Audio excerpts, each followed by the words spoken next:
saya Astina Mulyana, Prodi THP STK 11905. Nah, dalam video ini saya akan menjelaskan tentang zat pengawet.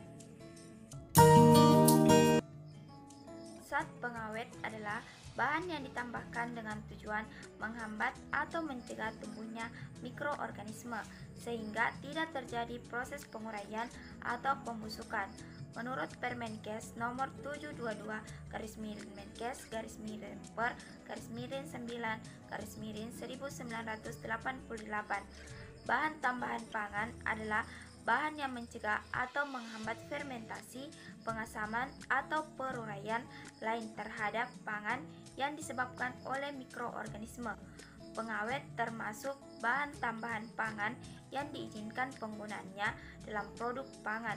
Menurut Permenkes RI nomor 033 tahun 2012, walaupun ada beberapa jenis bahan pengawet yang dilarang penggunaannya karena membahayakan bagi kesehatan, aturan penambahan bahan pengawet bervariasi tergantung kebijakan yang dibuat oleh suatu negara. Meskipun demikian, penambahan bahan pengawet memiliki tujuan yang sama, yaitu untuk mempertahankan kualitas serta memperpanjang umur. Selanjutnya, secara umum tujuan penambahan zat pengawet pada pangan yaitu yang pertama, menghambat pertumbuhan mikroba pembusuk pada pangan baik yang bersifat patogen maupun yang tidak patogen. Yang kedua, memperpanjang umur simpan pangan. Yang ketiga, tidak menurunkan kualitas gizi, warna, cita rasa, dan bau bahan pangan yang diawetkan. Yang keempat, tidak untuk menyembunyikan keadaan pangan yang berkualitas rendah. Yang kelima, tidak digunakan untuk menyembunyikan penggunaan bahan yang salah atau yang tidak memenuhi persyaratan. Yang keenam, tidak digunakan untuk menyembunyikan kerusakan bahan pangan.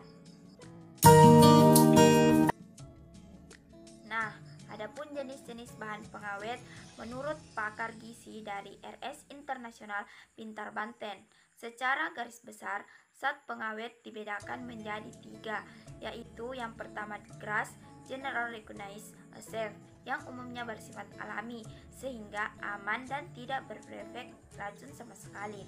Yang kedua ADI, Acceptable Daily Intake, yang selalu ditetapkan batas penggunaan hariannya atau daily intake guna melindungi kesehatan konsumen. Yang ketiga, zat pengawet yang memang tidak layak dikonsumsi alias berbahaya seperti boraks, formalin, dan rodamin. Formalin biasanya bisa menyebabkan kanker paru-paru serta gangguan pada alat pencernaan dan jantung. Sedangkan penggunaan boraks sebagai pengawet makanan dapat menyebabkan gangguan pada otak, hati, dan kulit.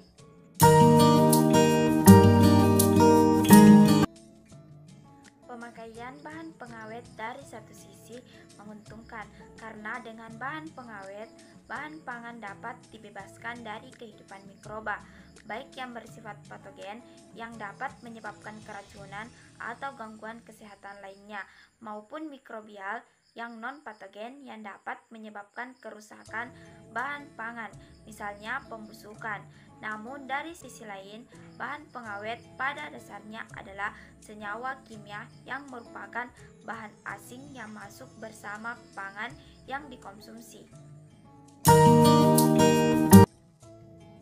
Apabila pemakaian bahan pangan dan dosisnya tidak diatur dan diawasi, kemungkinan besar akan menimbulkan kerugian bagi pemakainya, baik yang bersifat langsung seperti misalnya keracunan maupun yang bersifat tidak langsung atau kumulatif seperti bahan pengawet yang digunakan bersifat karsinogenik. Dalam kehidupan sekarang banyak dijumpai pemakaian bahan pengawet secara luas. Kebanyakan bahan pengawet memiliki ciri sebagai senyawa kimia yang relatif sederhana jika dibandingkan dengan senyawa lainnya yang diperlukan untuk memberikan tingkat toksisitas yang selektif. Adapun cara yang biasanya digunakan untuk mengawetkan ikan antara lain yaitu dengan cara pendinginan atau dengan menggunakan es, penggaraman, serta pengasapan. Namun, semakin berkembangnya pengetahuan dan teknologi, banyak para pedagang yang menyalahgunakan pengawetan ikan dengan menggunakan bahan kimia yang berbahaya yang dilarang untuk digunakan pada makanan seperti misalnya formalin. Itulah tadi penjelasan saya tentang zat pengawet. Sekian dan terima kasih. Wassalamualaikum warahmatullahi wabarakatuh.